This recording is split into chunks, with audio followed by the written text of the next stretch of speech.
पंजाब की राजनीति में इस वक्त बड़ा सियासी घमासान देखने को मिल रहा है।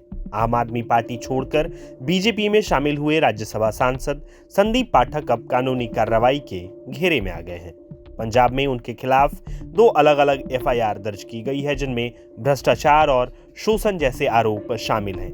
पुलिस सूत्रों के मुताबिक इन मामलों में गैर जमानती धाराएं लगाई गई हैं, जिससे उनकी गिरफ्तारी कभी भी हो सकती है।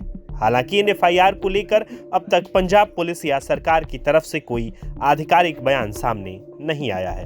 बताया जा रहा है कि जैसे ही केस दर्ज होने की खबर बाहर आने वाली थी, उससे पहले संदीप पाठक दिल्ली स्थित अपने घर से निकल गए।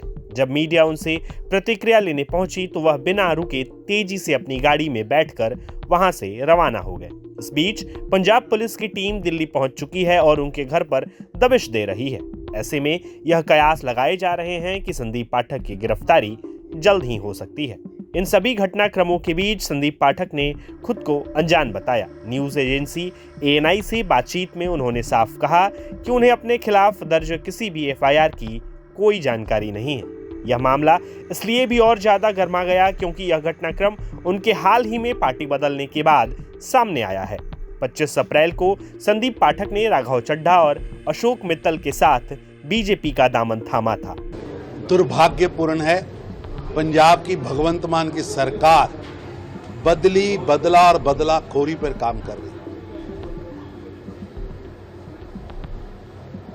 सरकार बौखलाहट में है, हताशा में है, निराशा में है और लगातार जन समर्थन घट रहा है।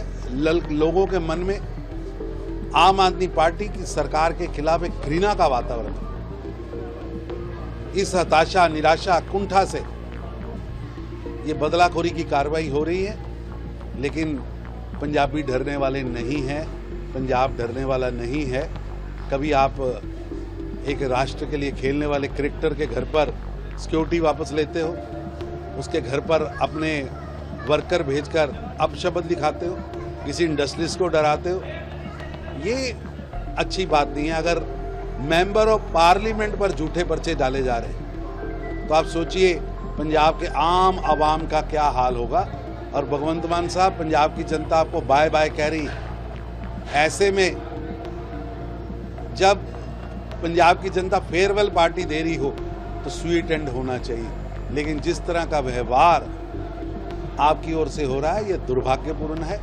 जब तक वो आपके साथ थे तब तक वो ठीक थे, वो नीति निर्धारित करता थे, आपके संगठन मंत्री थे। जब वो आपके भ्रष्टाचार के कारण, आपके भाई भतीजावाद के कारण, नैतिक पतन के कारण उन्होंने पार्टी छोड़ दी तो वो आपको बुरे लगने शुरू हो गए। ये दुर्भाग्यपूर्ण।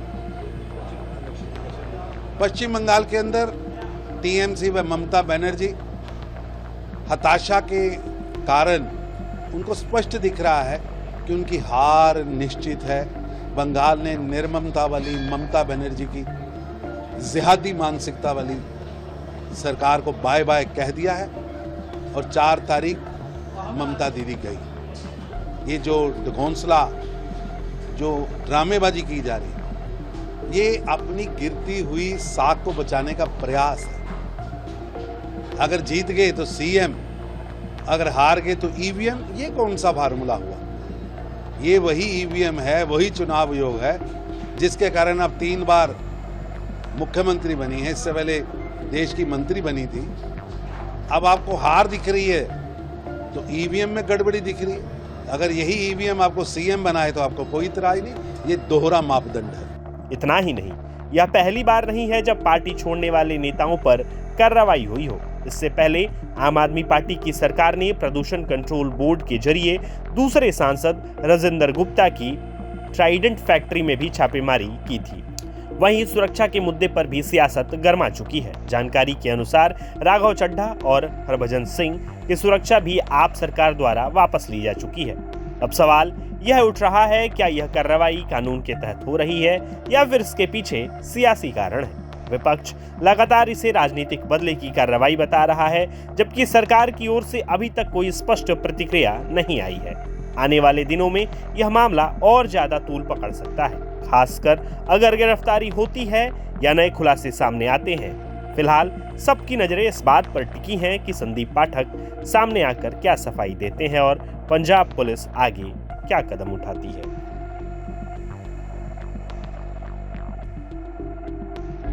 प्रभातखबर.com, विश्वास वही, रफ्तार नहीं।